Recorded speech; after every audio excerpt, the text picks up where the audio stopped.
Hello all, welcome to my channel. Today we'll be looking into the data engineer roadmap and how can we crack a role in 2026. Today we'll be looking into these many topics. First is the introduction about me, why data engineering, the foundational skills required, tools and technologies needed, cloud platforms, project portfolio, interview preparation guide, and at the last, tips and tricks. Here is an introduction about me. So, I am Priyanka Karmakar.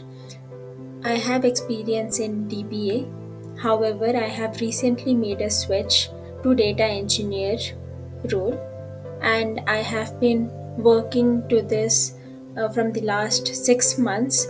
So, I can say that in these 6 months, I have cracked a role of a data engineer, which is currently in high demand.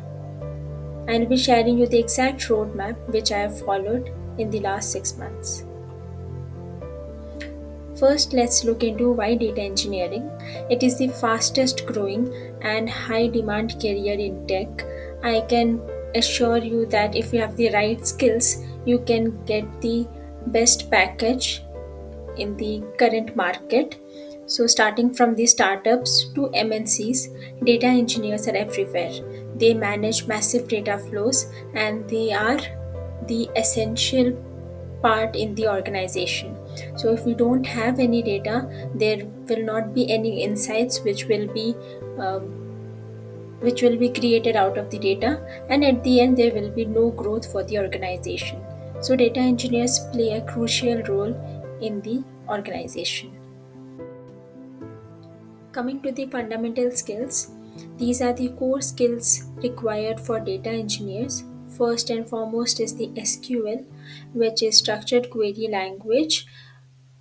This helps us to communicate with the database where we write queries to fetch data from the database. And in this, advanced SQL queries are also asked, such as CTEs, Windows functions, aggregations, etc.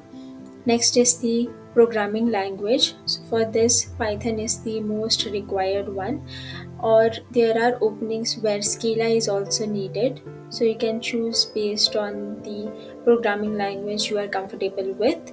Next is the data pipeline. So you need to understand how the data pipeline is, what is the process behind it, how the data is first extracted from the source, what is the process behind transforming the data and then loading it into the target. Then is the data warehouse, where the data is actually stored after the transforming the data. In this, you need to understand how a data warehouse is designed or architected and how the data is used for analytics from there. Next is the tools and technologies. These are the famous and modern frameworks which is available in the market. There are many more high demand tools in the industry. Here in the image, you can see many tools listed. So out of these, you need not learn all of these. I have listed down few of it which are needed as the fundamental skills. So first one is the Apache Spark. It is a open source framework which is used for large scale data processing. Next is the Apache Kafka. It is used for the data streaming purpose and it is also an open source. And one more is the Apache Airflow. It is an open source orchestration tools used for data engineering pipelines. Next, we look into the cloud platforms. There are three major cloud platforms in the market. First is the AWS, next is the Microsoft Azure, and the Google Cloud Platform. So AWS and Azure are the most commonly asked cloud platforms in the market right now. However, there are few openings where they require GCP experience as well. Next, you need to start building projects. So, this will help you turn your knowledge into the practical skills, where whatever you have learned into your theory, you will be actually implementing it in practically, so where you will understand in more depth, and you will understand the complete design architecture, and you will know how and what kind of optimizations needs to be done so that the system is more efficient and the result is faster. So this overall helps you build the confidence during interviews, and it also showcases your work publicly that you have actually built a project. So I would suggest three kind of projects which you can do, or we can start with. First is the end-to-end cloud-based data pipeline. So you need to utilize the cloud because it is the most asked, and it is quite easier with the cloud apart from the traditional tools as Hadoop. So you will easily integrate using the cloud services. And the second project is the streaming data pipeline, where you can utilize the streaming platforms. In this case, you will know how the data is streamed through, and you can get the near real time data.